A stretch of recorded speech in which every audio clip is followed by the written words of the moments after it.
E aí pessoal, beleza? Cauê aqui trazendo mais uma aula para o canal, mais um programa para compartilhar. Dessa vez eu vou deixar para vocês baixarem o Venom Cracked, a versão 2.0, tá? Pelo Snake. E essa é uma versão que ela foi craqueada e completa por lifetime, né? Ou seja, o cracker dela não requer uma atualização, tá? Ela foi realmente definida para isso. Então você vai ter aí o Venom Hat para sempre, sempre que você quiser. Sem a necessidade de comprá-lo, sem a necessidade de ficar atualizando o seu crack ou algo do gênero, tá? Baixou e instalou aqui no seu computador, iniciou e ele vai estar funcionando perfeitamente, tá bom? Vou aqui demonstrar para vocês então um passo a passo de configuração, demonstrar o funcionamento do cracker, tá? Quando vocês abrirem a pasta, ele vai ter todos esses componentes dentro, tá bom?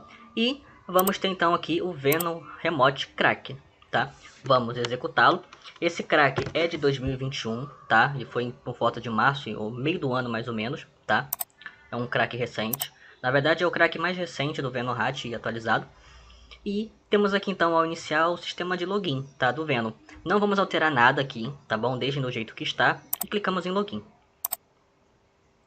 Ele está iniciando. Vamos aguardar um pouquinho.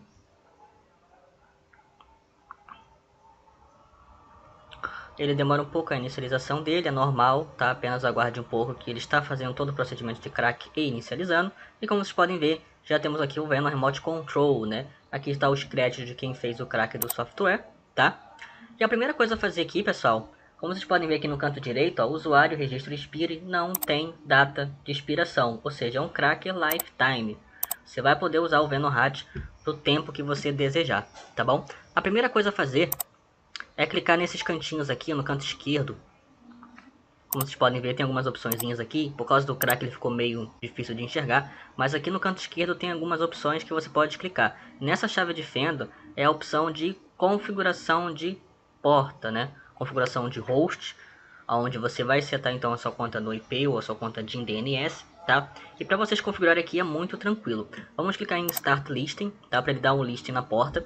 O número da porta padrão dele é 4782, tá? Porém você pode utilizar uma porta ao seu gosto, uma porta que já esteja liberada no molder. Basta você setar ela e dar listing, tá?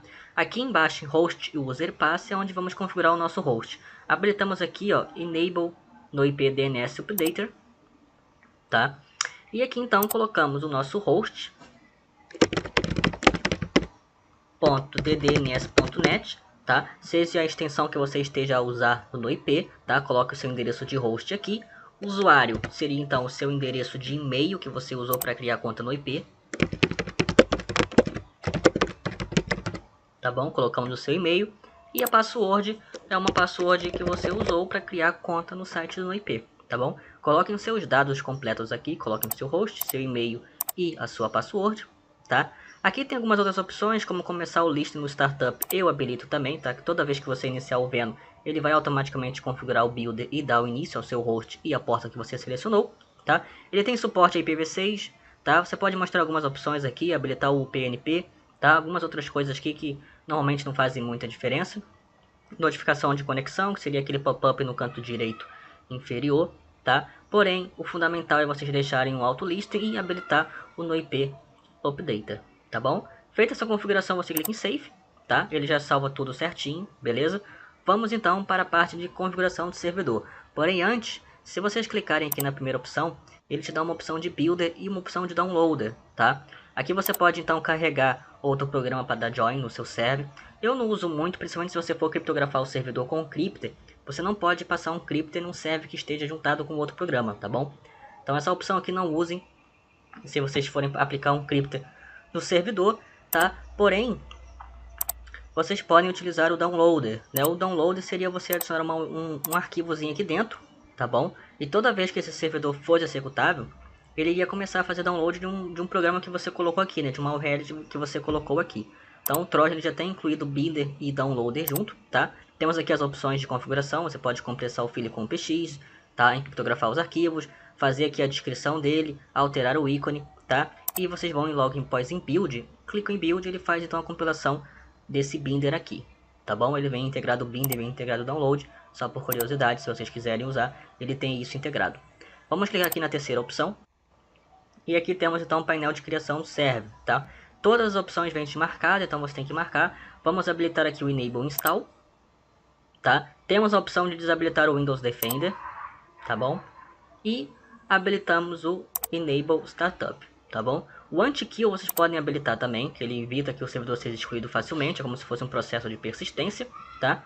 O USB Spread, Hide e Hide Folder eu não uso, tá? Eu já expliquei nos vídeos anteriores que o USB Spread ele serve para você infectar máquinas que você tenha certeza que a pessoa vai plugar um pendrive nela, tá? Que uma vez que ela pluga um pendrive nessa máquina, coloca em outra máquina, essa outra máquina é infectada também porque o servidor se espalha, tá? E esconder o file, esconder a pasta de instalação eu não recomendo porque gera suspeitas, tá bom? Então não usem essas opções aqui, só se você tiver uma engenharia bem específica, tá bom?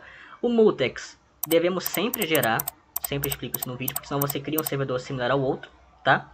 E em Client Name e Executável Name são os nomes que vão aparecer no processo. Vamos aqui usar uma engenharia padrão, uma engenharia básica aí só de entendimento, eu poderia colocar o Skype, por exemplo. E no processo do executável, Updater.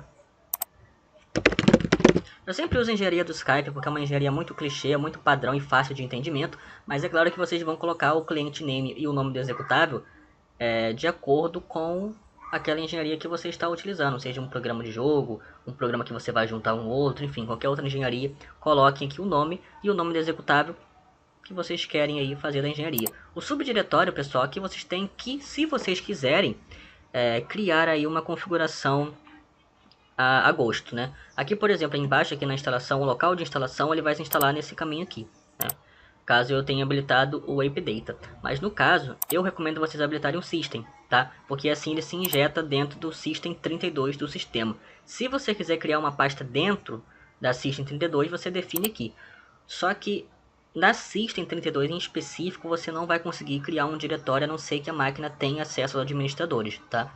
No Programas Data até você consegue, tá? Então você pode adicionar aqui no x86 bits, né, que seria o sistema de 32 bits.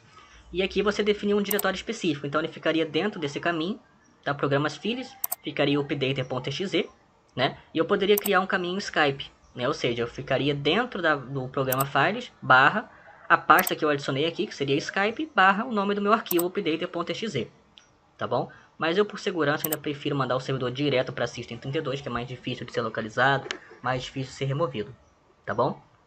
As outras opções aqui eu não marco, tá? Eu só marquei aquelas que eu ensinei aqui no comecinho, que seria habilitar a instalação, e as outras, tá bom? Vamos passar para a segunda janelinha. Aqui é onde definimos o nosso host de conexão. Ele já vem automaticamente o host local para teste, tá? Você remove tudo. E aqui no cantinho você coloca IP ou a sua DNS, né? No caso aqui vamos colocar a nossa DNS, que seria o nosso host.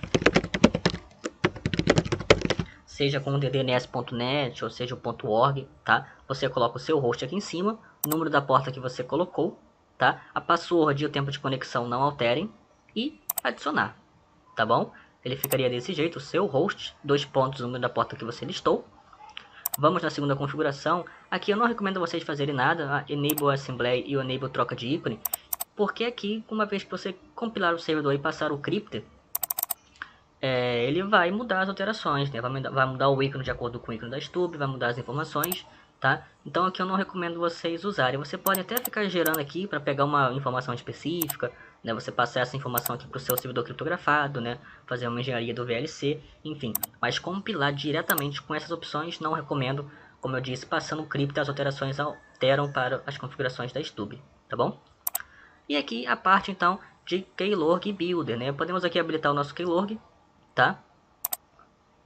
Hide Keylog diretório não recomendo vocês habilitarem, tá bom? E o log diretório name seria logs, ou você coloca o nome que você quiser, dados, senhas, enfim, qualquer outra coisa, certo? Contanto que você habilite seu Keylog e vai continuar utilizando, tá bom? Clicamos nessa caixinha aqui, ó.